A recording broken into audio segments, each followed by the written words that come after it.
TDR బాండ్లకు సంబంధించి ఒక్క తణుకులోనే 700 కోట్ల మేర అవినీతి జరిగిందని పురపాలక శాఖ మంత్రి నారాయణ అన్నారు. తణుకు, విశాఖపట్నం, తిరుపతి, గుంటూరులో టీడీఆర్ బాండ్ల కుంభకోణం జరిగిందని నివేదికలో తేలినట్లు మంత్రి చెప్పారు.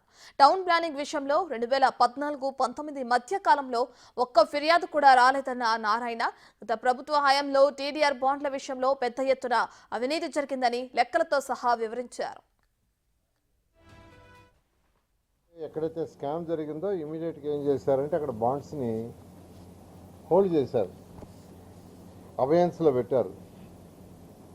కోర్టు పోయారు కొందరు. కోర్టు కూడా ఏంటంటే అది వెరిఫై చేసి ప్రాపర్గా డెసిషన్ తీసుకోమంటే ఒక 318 మంది మాత్రం మార్చుకున్నారు.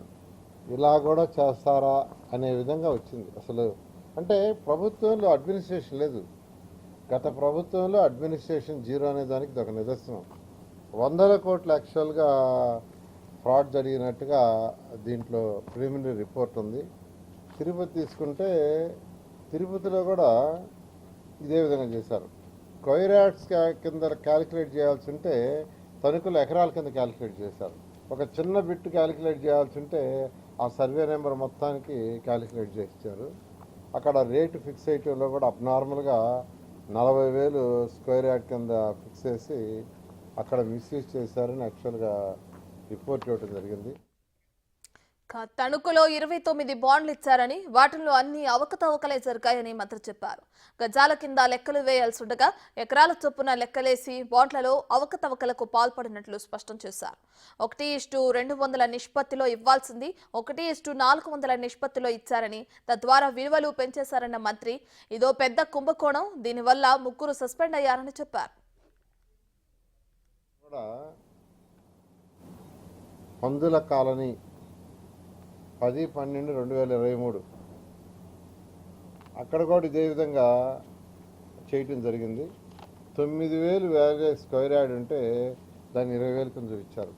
దాంట్లో ఒక 4 ఇన్వాల్వ్ అయ్యారు. సత్యనారాయణ, సత్య శాస్త్రి, అశోక్, శ్రవంతి. విశాఖపట్నంలో అయితే మామూలుగా గిఫ్ట్ డీడ్ రిజిస్టర్ చేయాలా, రిజిస్టర్ చేయకుండా నోటరైజ్డ్ అఫిడవిట్ ఇస్తే ఇచ్చేశారు.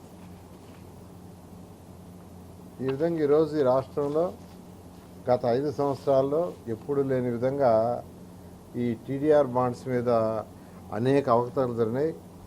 700 టీడీఆర్ బాండ్ల విషయంలో అవినీతి ఇలా కూడా చేస్తారా అని ఆశ్చర్యం కలిగే రీతిలో స్కామ్ జరిగిందన్నారు మంత్రి నారాయణ.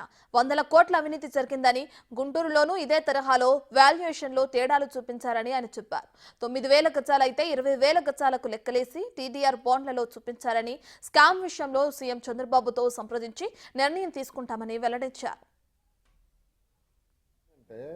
ఎవరైతే నాయకుడు ఉంటారో ఆ నాయకుడు ప్రజల మధ్య ఉండి ప్రజలతో మాట్లాడతా, అధికారులతో మాట్లాడతా, ప్రజలతో ఇంటరాక్షన్ అవుతుంటే ఉండవు. ఆయన కేవలం రూమ్లో కూర్చున్నాడు, కదల్లా బయటికి రాకపోయేళ్ళకి ఎవరి పార్టీకి వాళ్ళు ప్రజాప్రతినిధులు వాళ్ళ పార్టీకి వాళ్ళు ఇన్స్ట్రక్షన్ ఇచ్చారు. దానికి అధికారులు చేశారు. అధికారులకు భయం. అధికారులు ఏం చేస్తారు, ఎక్కడ ట్రాన్స్ఫర్ చేస్తారు, ఎక్కడ తీసుకుపోయి ఎక్కడ పడేస్తారనే భయంతో వాళ్ళు చేస్తారు. ప్రజల చేత ఎన్నుకోబడిన నాయకులు చేసిన మొదటి తప్పు ఇది. తర్వాత రెండో తప్పు అధికారులు.